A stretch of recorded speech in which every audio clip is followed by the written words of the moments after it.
सारी संगत को प्यार भरी राधा स्वामी जी। आज की जो साखी है वह हमें यह सिखाती है कि मालिक पल पल हर टाइम अपने बच्चों के साथ कैसे रहते हैं और हमें कैसे संभालते हैं। यह साखी एक परिवार ने हमसे साझी की थी, जो हम आपसे सारी संगत से साझी कर रहे हैं। जब हम भी साखी सुनते हैं तो हमें भी बहुत कुछ सीखने को मिलता है। जब वही साखी हम पूरी संगत को सुनाते हैं तो आपको भी बहुत कुछ सीखने को मिलता है, क्योंकि सीख सीख कर ही हम आगे बढ़ते हैं और हमारा मालिक पर एक अटूट विश्वास पैदा हो जाता है। एक परिवार था जिनकी 8-9 साल की बच्ची थी, जो काफी बीमार हो गई थी। इतना ज़्यादा उस बच्ची को फीवर हो गया था कि डॉक्टर के पास उस बच्ची का ट्रीटमेंट भी चल रहा था, लेकिन उसके फीवर में कुछ भी आराम नहीं आ रहा था। सारे टेस्ट वगैरह भी हुए, लेकिन कुछ भी समझ में नहीं आ रहा था। हर तरीके की उस बच्ची को दवाई दी जा रही थी। जिस हॉस्पिटल में उस बच्ची का ट्रीटमेंट हो रहा था वहाँ पर वह 3-4 दिन रहे, लेकिन बच्ची को कोई भी फर्क नहीं पड़ा। अब उनके जो रिश्तेदार थे वह कहने लगे, हम किसी डॉक्टर को जानते हैं, वह बहुत अच्छे हैं, आप वहाँ ले चलो। ऐसे ही उन्होंने 2-3 डॉक्टर बदले, लेकिन बच्ची को कोई भी आराम नहीं पड़ा। ऐसे ही 1 महीना गुजर गया। बच्ची की हालत दिन ब दिन बिगड़ती ही जा रही थी। अब जिस डॉक्टर से इलाज चल रहा था उन्होंने यह कह दिया था कि आपकी बच्ची का बचना बहुत मुश्किल है। अब तो आप इसे घर ले जाइए और इसकी सेवा कीजिए, और मालिक ही कुछ कर सकते हैं, क्योंकि हम लोग तो हार गए। जब यह बात उनके परिवार वालों ने सुनी तो उनका कोई हाल नहीं था। कोई भी इंसान अपने बच्चों का दुख नहीं देख सकता। अब क्या कह सकते थे डॉक्टरों को, जब उन्होंने जवाब ही दे दिया था। अब वह जो परिवार वाले थे अपनी बच्ची को लेकर घर आ गए। अब बच्ची भी 8-9 साल की थी। वह अपने मम्मी पापा से कहने लगी कि मम्मी पापा, मुझे ऐसा लगता है क्या मैं कभी भी ठीक नहीं हूं। कितना टाइम हो गया है मुझे, मैं कब से बीमार हूं पापा, मुझे क्या हो गया है, मैं ठीक तो हो जाऊंगी ना। अब उसके मम्मी पापा क्या कहते,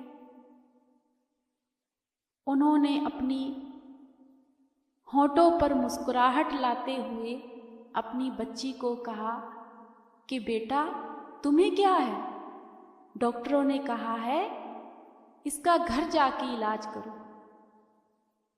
बाबा जी सब ठीक करेंगे। अब उसकी मम्मी ने जब यह बात सुनी तो वह बाबा जी के आगे जाके खड़ी होकर रोने लगी और कहने लगी, बाबा जी यह किन कर्मों की सजा है। हमें पता है कि ये हमारे ही कोई कर्म है, लेकिन आप सब कुछ सही भी तो कर सकते हो। बहुत मन उदास हुआ उस परिवार का।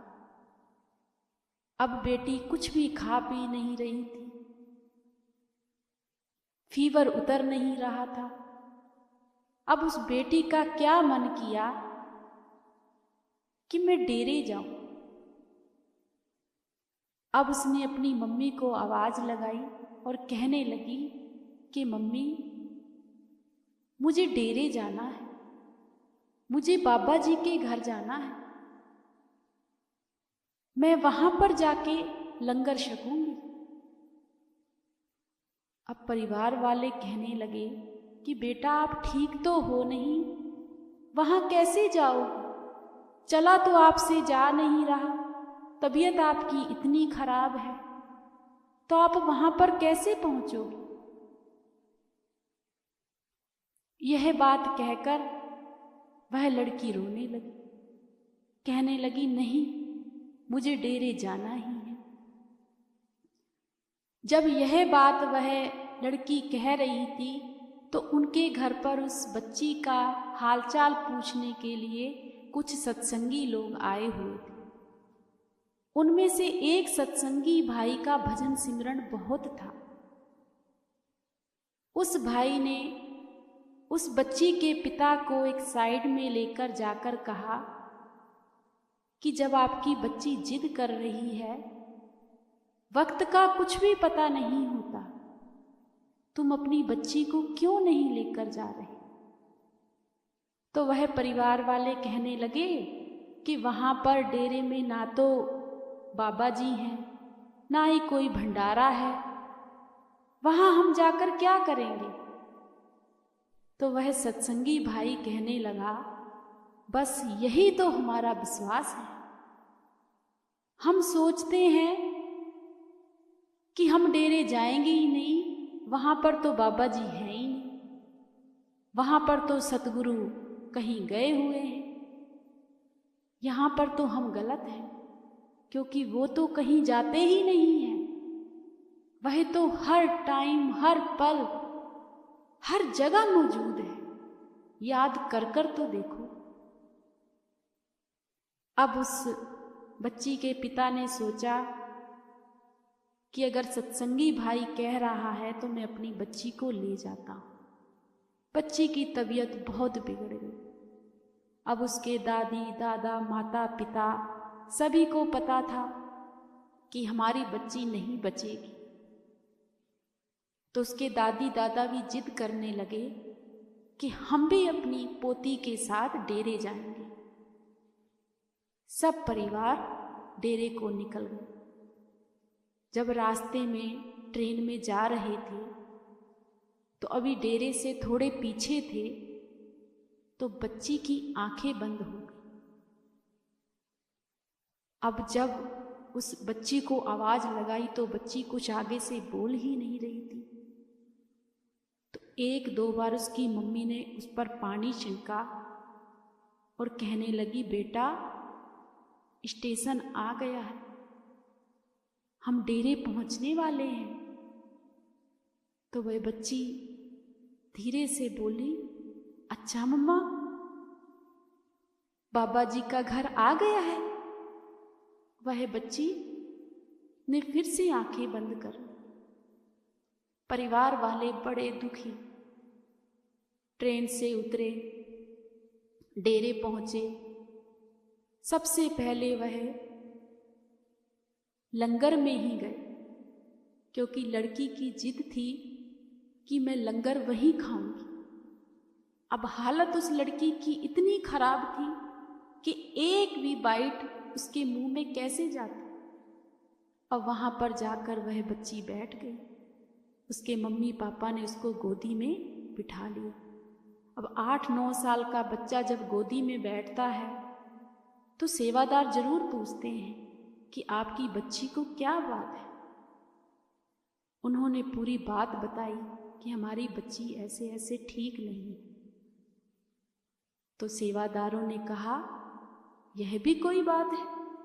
अरे बेटा, खाना खाओ, लंगर छको, दाल पियो, दाल खिचड़ी खाओ, सब कुछ ठीक हो जाएगा।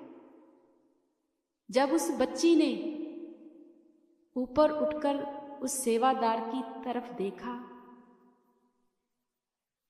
तो कहने लगी, ठीक है।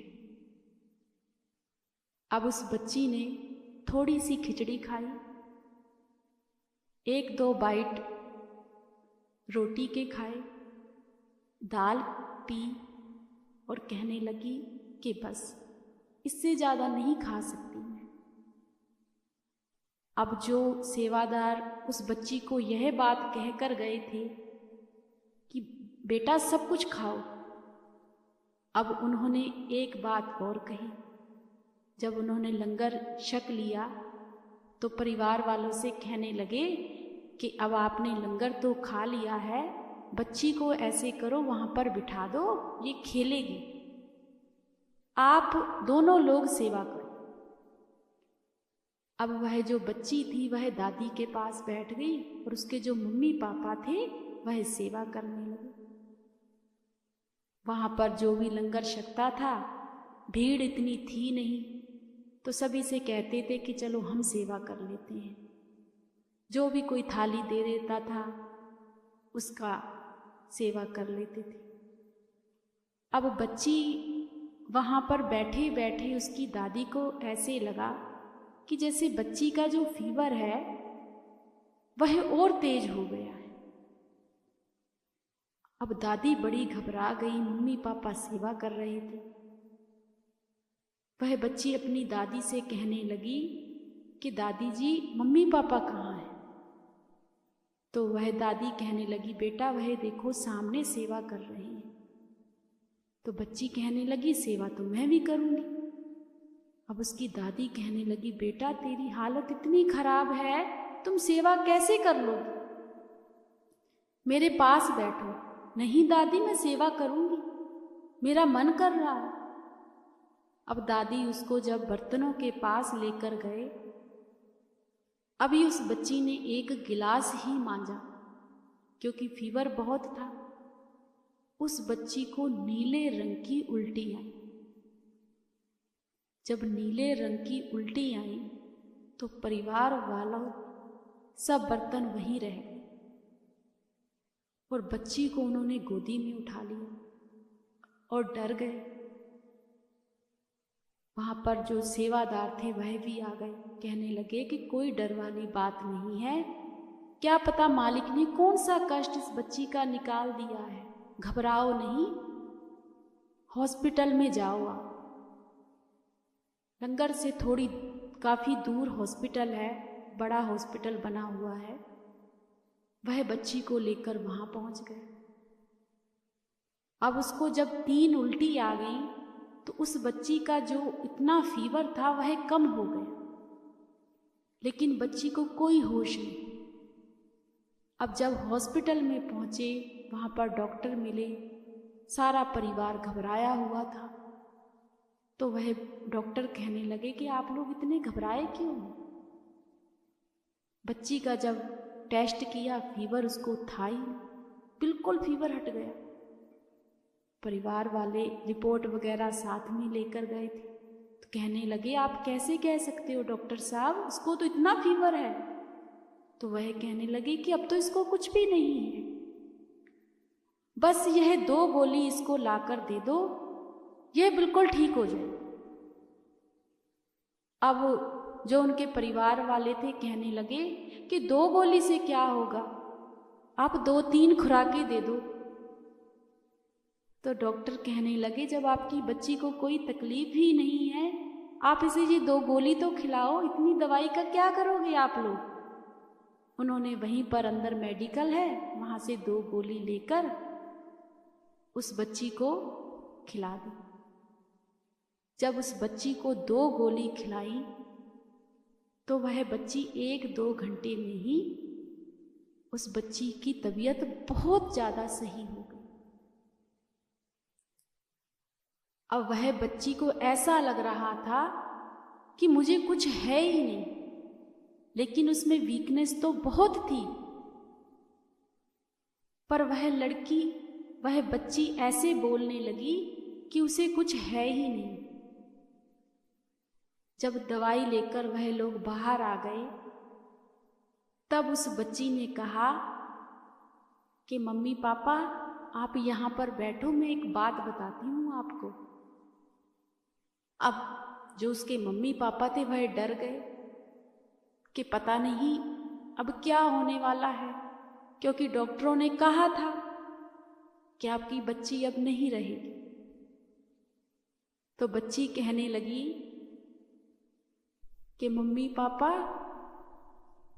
जब वो सेवादार मुझे कह रहे थे ना, दाल भी खा लै, खिचड़ी भी खा लै, रोटी भी खा लै, लंगर सारा खा लै, तीनों किए, आपको पता है वह कौन थे? तो उसके मम्मी पापा कहने लगे बेटा सेवादार थे। कहने लगी नहीं, वह तो बाबा जी थे। वहां पर मम्मी बाबा जी आए थे, वह मुझे खाना खिलाकर गए हैं। और जब मैं खेल रही थी ना, वहां पर दादी के पास बैठी हुई थी, मुझे बड़ा बुखार था, तब भी बाबा जी मेरे सिर पर हाथ रख कर गए थे और मुझसे कहने लगे सेवा कर, तू भी सेवा कर। जब यह बात उसके माता पिता ने सुनी तो हर किसी की आंखों से आंसू आ ही जाते। बहुत भागों वाली, किस्मत वाली वह रूहें होती हैं जब सतगुरु हमारे साक्षात सामने खड़े हो जाते हैं। उस बच्ची की मालिक ने ऐसे जान बचाई। फिर उसके माता पिता वहां पर, यहाँ पर लंगर छका था, बर्तनों की सेवा की थी, वहां पर फिर से आए और वहां पर वही सेवादार थे जिन्होंने यह बात कही थी। अब उनको तो वह रूप दिखा था, बच्ची को परमात्मा का रूप दिखा था। अब उन्होंने उस सेवादार से पूछा कि खाना आपने दिया था हमारी बच्ची को, आप ही तो हमें लंगर छका रहे थे। तो वह सेवादार कहने लगे कि मैं तो नहीं था। वो कहने लगे नहीं, आप ही थे, पर हमारी बच्ची कह रही है वह बाबा जी थे। तो वह सेवादार कहने लगे आपको कितने साल हो गए हैं नामदान दिए हुए? तो वह परिवार वाले कहने लगे 15 साल।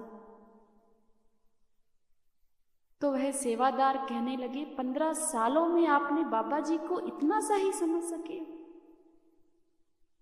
15 साल में आपने कोई भजन सिमरन नहीं किया? 15 साल आपने ऐसे ही गवा दिए हैं? यहां पर तो पत्ते पत्ते में, यहां पर जितने भी सेवादार सेवा करते हैं उनकी क्या हैसियत है कि वो सेवा कर ले? हर किसी में वह खुद है।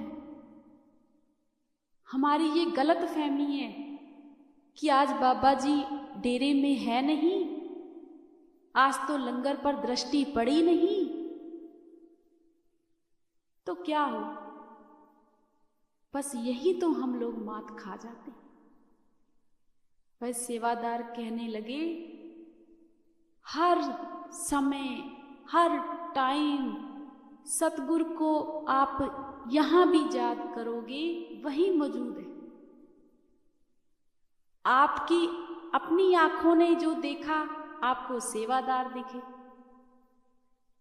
बच्ची ने जिन आंखों से देखा उसे अपने गुरु दिखे। इतना फर्क है हम में और बच्चों में। क्योंकि बच्चे जो होते हैं ना, वैसे हम नहीं बन सकते। बच्चे भी परमात्मा का ही रूप होते हैं। डॉक्टरों ने तो जवाब दे दिया था कि बच्ची बचेगी नहीं, तो बाबा जी ने अपनी बच्ची को संभाला ना, उसका कष्ट काट दिया, उसके सारे दुख खत्म कर दिए और वह बच्ची ठीक हो गई। तो हम कैसे कह सकते हैं कि बाबा जी हमारा साथ नहीं देते? कष्ट जरूर आते हैं, हर सत्संगी पर आते हैं, हर जीव पर आते हैं, लेकिन अगर हमें अपने सतगुरु पर अटूट विश्वास होगा ना, तो वह सूली की सूल बना देती हैं। ऐसा नहीं है कि हम सत्संगी हैं तो कष्ट नहीं आएंगे, आते हैं, पर अगर हम भजन सिमरन करेंगे तो वह कष्ट भी दूर हो जाते हैं। उस बच्ची को बचाने वाला कोई और नहीं था, खुद परमात्मा आए थे, खुद सतगुरु आए थे। ऐसी प्यारी रूहें होती हैं सतगुरु की, तो हमें भी उनमें से एक बनना चाहिए। हमें भी वैसा बनना चाहिए कि हम भी मालिक का भजन सिमरन करें और हर दुख तकलीफ से कैसे निकल जाएंगे हमें पता भी नहीं चलेगा। यही असलियत है। पूरा सतगुरु जिसे मिल जाता है वही इसकी सच्चाई को जान सकता है। तो बाबा जी का हमें हमेशा भजन सिमरन करना चाहिए, उनके कहने में रहना चाहिए, चाहे दुख हो चाहे सुख हो। राधा स्वामी जी।